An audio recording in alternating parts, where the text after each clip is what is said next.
espacio para compartir soluciones que cierran efectivamente las brechas en cuanto a los derechos económicos de las mujeres, desde una perspectiva amplia y multisectorial, y así lograr la equidad que merecemos.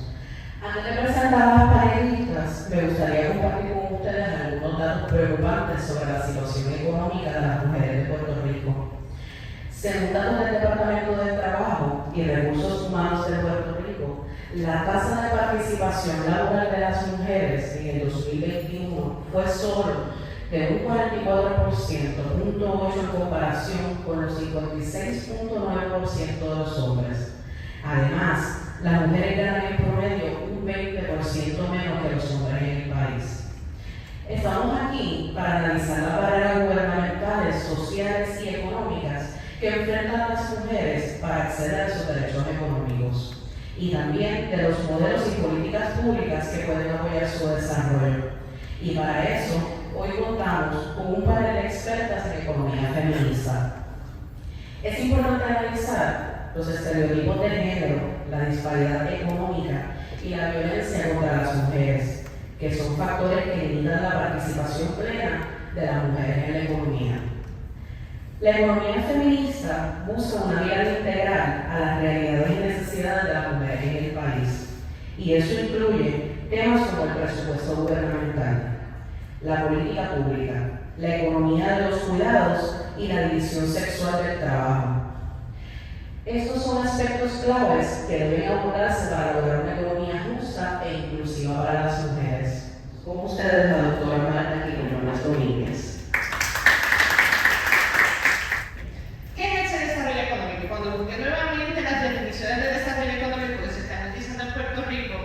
Encontré que se fue desviada hacia la agenda neoliberal y empiezan siempre con que hay que buscar dinero y después se dedican al desarrollo económico. Por lo tanto, empecé diciendo cuáles son los fundamentos y por qué es importante empezar con los fundamentos para poder defenderlos. Y cuando vamos a hablar también de presupuesto con perspectiva de género, también tenemos que tener los fundamentos. Empezamos con un sueño. Regularmente la gente ve los problemas y empieza a buscar soluciones. Después nos reunimos en comunidad y el fundamento principal del desarrollo económico comunitario es que tiene que ser con la comunidad, tiene que ser discutido con la comunidad y entre todos chocando sus ideas empiezan a surgir cómo podemos trabajar con el problema. Después empezamos a ver qué es lo que tenemos y cómo lo vamos a construir. No sé, como cuando hacemos un bizcochito, ¿verdad? Tenemos que buscar cómo lo podemos construir, pero ahí empezamos a ver qué es lo que tú tienes, qué es lo que yo tengo, cómo podemos hacer todas estas cosas que necesitamos, qué recursos externos necesitamos para buscar eso. Y después de tener la idea y de planificar lo que queremos hacer, buscamos el dinero. Porque ese es el procedimiento en el desarrollo económico comunitario. Porque el dinero no es buscar fondos externos. Puede ser unir nuestro dinerito, vamos a montar una cooperativa o vamos a utilizar estas dotaciones que nos dieron. Y cuando uno se tira por ahí a ver los diferentes desarrollos económicos comunitarios, la mayoría de ellos empezaron de esta manera. Y eso es importante que lo empecemos a entender, porque si no entendemos esos fundamentos, se nos desvía todo. Y ahí con esos conocimientos construimos. ¿Y qué hacemos después de que tenemos toda la iniciativa? Pues seguimos el próximo proyecto. Por eso es un nuevo producto y crecen en formas espirales, como si fuera un árbol, donde van creciendo diferentes otros proyectos. Y ahí es que la comunidad se apodera de ese proceso de desarrollo económico comunitario. Y puede surgir ahí una empresa, puede surgir otro elemento, o sencillamente más recursos que queremos, mejor educación, mejor salud, mejor vivienda, mejor carretera, y ahí empezamos a hacer diferentes otras actividades. Y eso es importante que lo entendamos, porque cuando vamos a hablar de desarrollo, tenemos que entenderlo así, pero también tenemos que entender que empieza desde lo pequeño a lo grande. Los sueños de las comunidades empiezan desde lo pequeño, desde lo local hacia afuera. No puede ser un sueño gigantesco. ¿Por qué? Porque nosotros estamos construyéndolo con nuestros propios recursos. Y ahí es que entonces empezamos a ver ese desarrollo de una forma diferente. Lógicamente hay muchos tropiezos. Todo el mundo te puede decir no se puede hacer, que si los permisos, que si tienes que hacer un plan de negocio, porque la gente rápidamente quiere ir al banco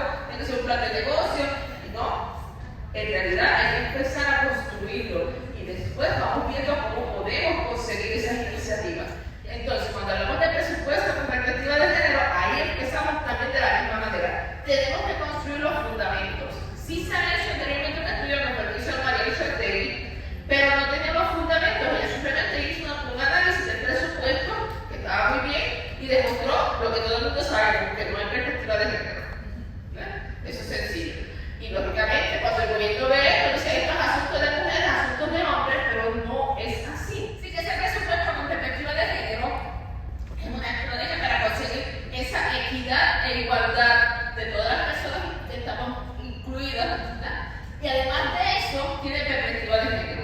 Y esa palabrita que está demonizada en Puerto Rico es bien importante, porque le da ese marco teórico fundamental y reconoce los derechos humanos de los hombres y las mujeres y las poblaciones que están incluidas dentro de ese sistema binario que se llama hombre y mujer. Y tiene un ciclo: primero se planifica, pero para planificar necesita que la gente establezca cuáles son los objetivos sociales que se quieren conseguir. Después de eso se distribuye y después se vuelve a evaluar. ¿Y quién evalúa? No evalúa la legislatura, la evalúa la gente, los que recibieron el servicio. Así que es importante empezar a construir todos estos fundamentos de lo que tenemos ese presupuesto con perspectiva de género. Es transversal. ¿Y por qué es transversal? Porque atraviesa todo. Desde las personas que están en silla de ruedas, desde las personas que son sordas, desde las personas que son ciegas, desde las personas que tienen minusvalías de diferentes tipos, desde las mujeres gordas, mujeres flacas, mujeres trans, mujeres... toda esa variedad tiene que estar ahí.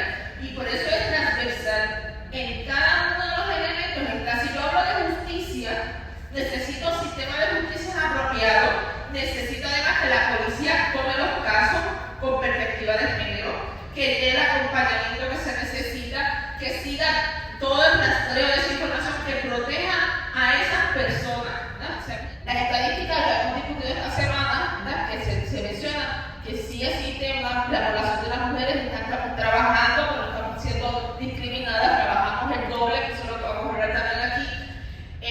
Vivimos en niveles de pobreza porque nuestros ingresos son los más bajos, ¿no? Y si tienes hijos es más bajo todavía. Y entonces, sobre todo cuando vemos que el gobierno atenta contra nuestro sistema de retiro, estamos condenando también a nuestras mujeres, ¿verdad?, a vivir en la pobreza. Así que es importante que empecemos a ver, según el estudio que sacaron estudios técnicos, esa brecha que existe. Somos más educadas, pero nos pagan menos. Así que es parte de los problemas que estamos enfrentando. Y nos afecta a la larga, porque cuando llegamos a la edad de jubilarse, tendremos menos dinero en nuestro bolsillo. Y si tras de eso tenemos un gobierno que no defiende nuestras pensiones y recorta nuestros beneficios, entonces somos más pobres todavía. Aprendamos que todos tienen externalidades. Externalidades es la palabra en economía para decir que son costos externos, que son costos que no quieren asumir las empresas, nos afectan a todos y a todas. No hay competencia perfecta, hay competencia imperfecta todo el tiempo, pero podemos transformar la desigualdad trabajando con la brecha salarial, trabajando con la equidad, con el presupuesto con perspectiva de género y sobre todo porque queremos ser libres. Nosotras queremos ser libres, no queremos estar atadas a nada que nos detenga. ¿Cómo movemos el mundo? Transformando todas esas desigualdades, porque esa es la forma. Todas juntas, junto con los hombres también, movemos el mundo transformando las desigualdades, porque lo hemos hecho siempre, porque hemos trabajado todo el tiempo, porque cada vez que el sistema se cae, quienes lo levantan son las mujeres, porque cada vez que sucede algo, las mujeres son las que cuidan a las personas, las mujeres son las que manejan toda la situación, las mujeres cogen ese presupuesto de la familia en casa y lo hacen un presupuesto que le dé para todo el mundo. Somos las mujeres las que transformamos el mundo, por lo tanto nuestra voz se tiene que escuchar, nuestros intereses se tienen que escuchar y queremos un presupuesto que responda con objetivos sociales medibles a la igualdad, a la equidad y a romper esa brecha que nos separa. Muchas gracias. Así que ahora vamos entonces con ustedes a la licenciada Navidad Reyes. Importante todo esto que nos ha presentado la compañera Marta Quiñones y pienso que está relacionado con lo que les voy a hablar en el día de hoy. Uno de los asuntos que se ha establecido, se ha interpretado, que impacta más el desarrollo, la posibilidad de desarrollo económico de las mujeres, es la responsabilidad del cuidado. Y regularmente estas responsabilidades del cuidado se establecen o se miran en términos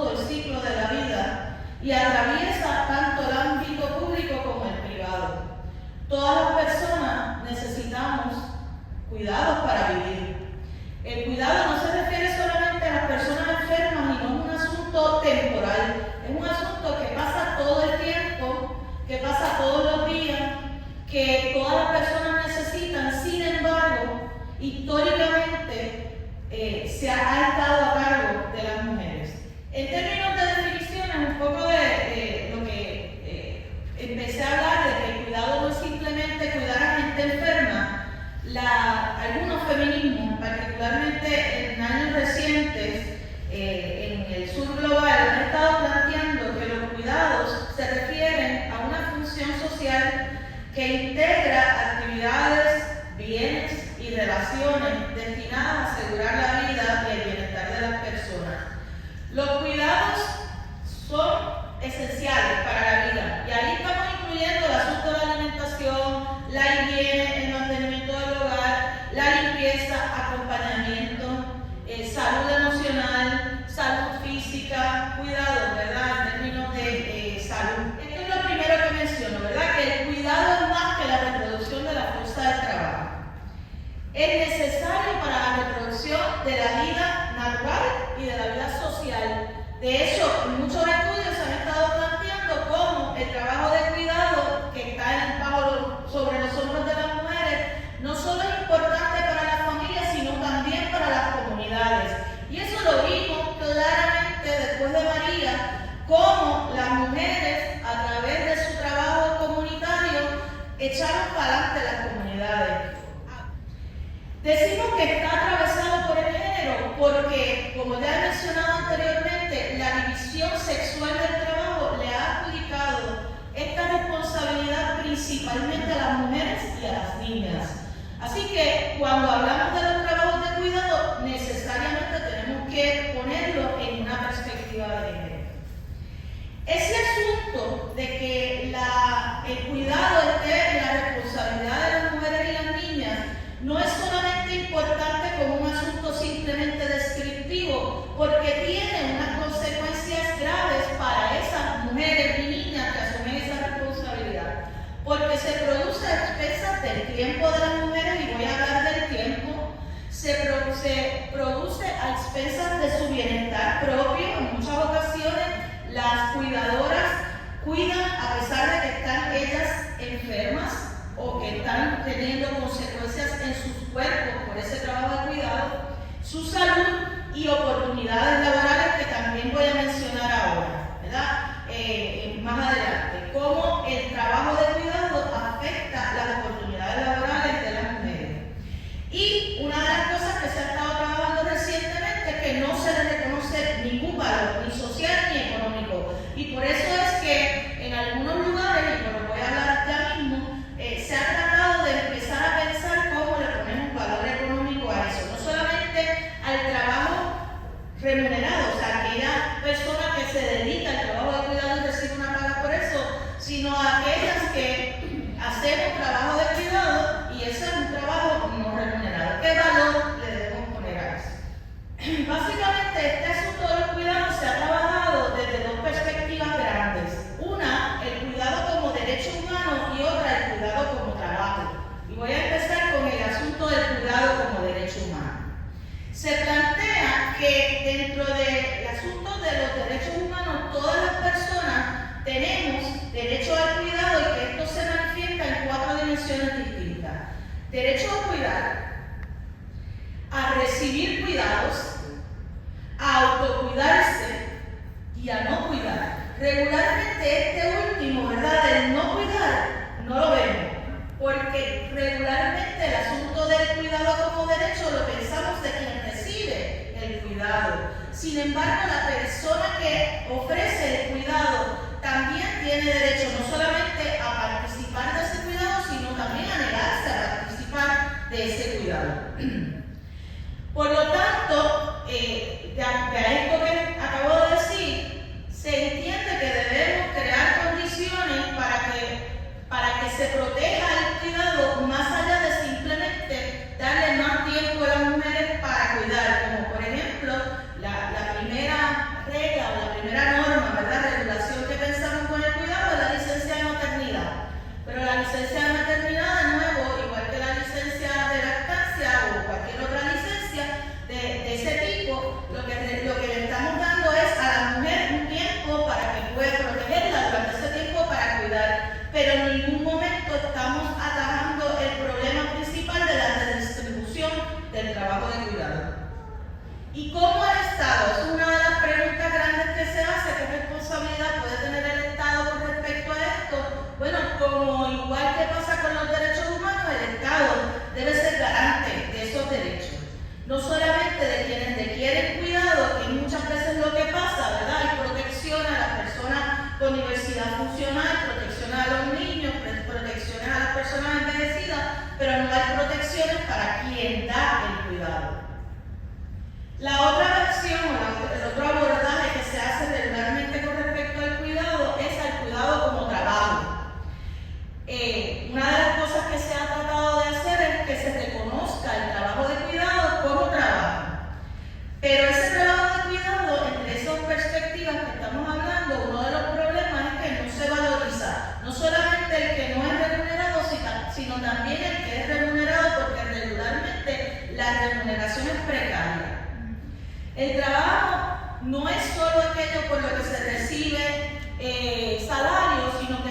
lo que sucede en los mercados, así que otro de los asuntos que debemos atender es mirar el trabajo que pasa en el hogar, en la familia, fuera del trabajo asalariado.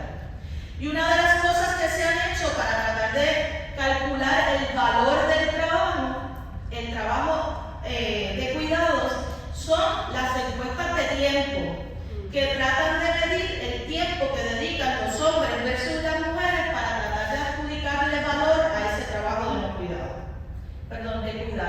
Por ejemplo, un estudio de la CEPAL del 2021 que hace una muestra de 12 países de Latinoamérica, se hizo un análisis sobre este asunto del tiempo y se ha estimado, fíjense, alrededor de un 20% del Producto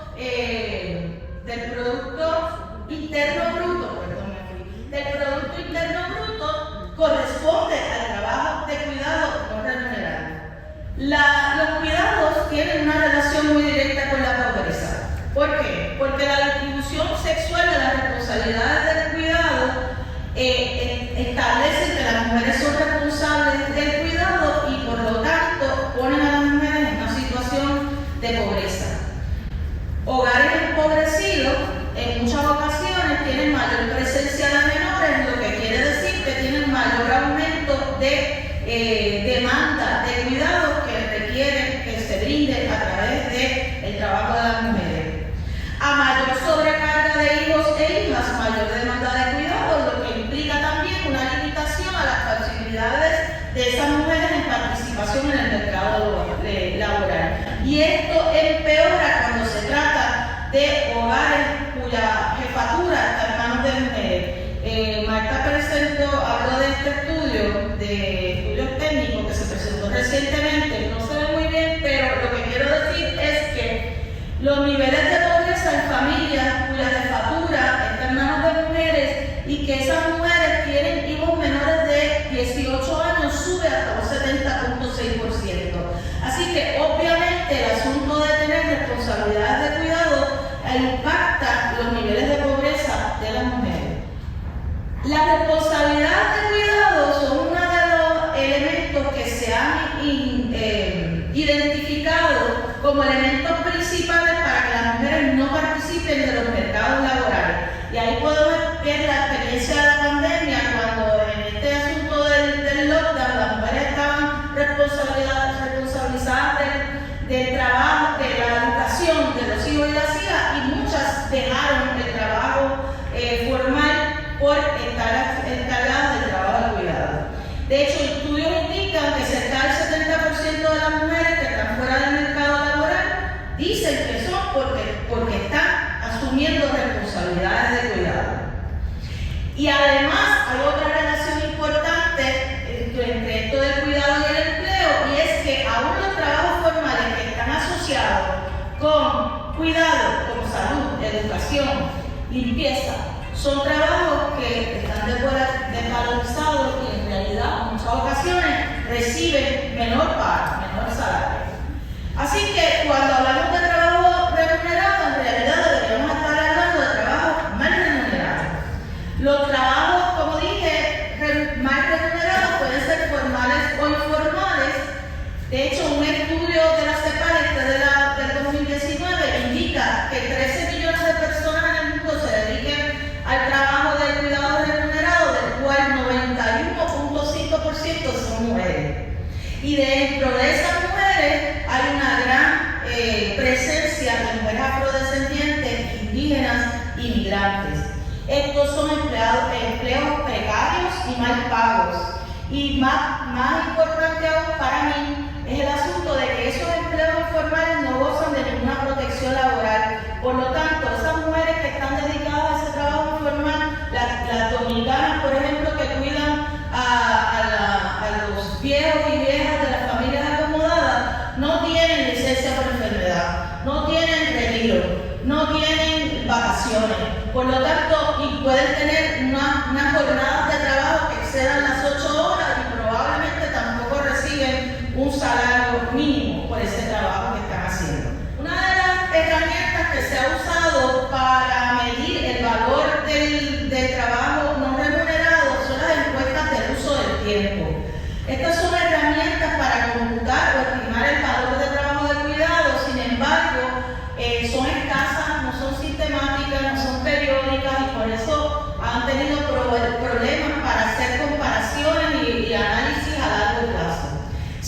embargo, a pesar de esa irregularidad, sí se pueden ver algunas tendencias, y esas tendencias las resumo ahí. Lo que voy a concluir en esta otra laminilla, y es que el promedio de tiempo que las mujeres dedican al cuidado se ha estimado en sobre 4 horas diarias. Las mujeres dedican más del triple del tiempo que los hombres a los trabajos de cuidado. Y en ningún lugar del mundo en los que se han hecho este tipo de encuestas se ha reportado una división equitativa del trabajo de cuidados.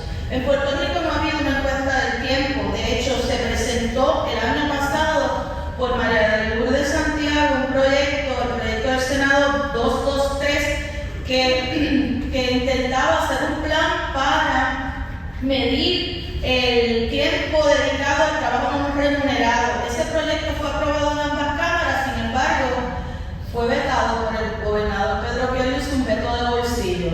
Así que eso es una de las cosas que deberíamos considerar para trabajar con esto. Esto es un estudio, ¿verdad?, que compara algunos países con respecto al tiempo, la brecha de tiempo que dedican hombres y mujeres al trabajo no remunerado, trabajo de cuidado.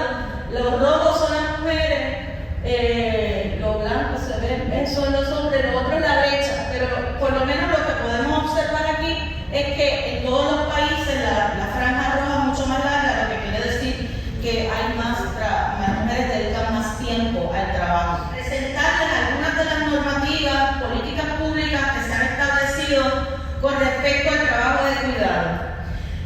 La mayoría son normativas relacionadas al trabajo formal. Las más comunes son licencia de maternidad, lactancia, licencia médico-familiar y en algunos sitios centros de cuidado.